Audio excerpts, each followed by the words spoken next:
Heureuse de vous retrouver dans Sans Rendez-vous, votre émission santé et bien-être. Nous sommes ensemble comme chaque jour jusqu'à 16h. Alors c'est le moment d'accueillir notre invité pour le dossier du jour. C'est vous, professeur Béatrice Duberne, bonjour. Bonjour.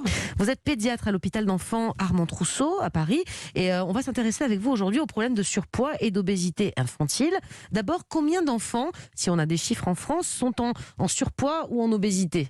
Parce que j'imagine que ça, on ne les met pas dans la même case exactement. On ne les met pas dans la même case, effectivement. On peut dire qu'il y a à peu près 20 à 25% des enfants qui sont en excès de poids actuellement. Ça fait 1 sur 5, c'est beaucoup quand même, hein ? C'est beaucoup, mais c'est très stable en fait depuis un peu plus de 15 ans maintenant. Donc il n'y a pas du tout d'augmentation en pédiatrie.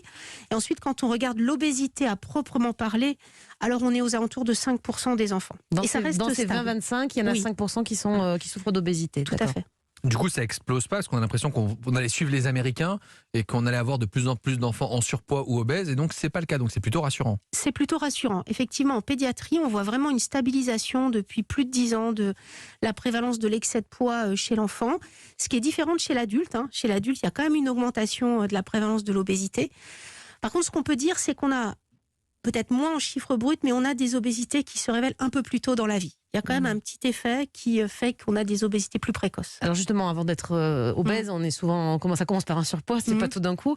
Comment on sait, nous parents, que notre enfant, comment ? Parce que nous, on les voit, on les trouve toujours trop beaux, les plus beaux, les meilleurs, les sont les plus grands, enfin voilà, on peut pas être toujours très objectif. C'est quoi le signe, le marqueur pour un parent pour se dire là, il faut peut-être que je consulte, mon enfant a un problème de surpoids ?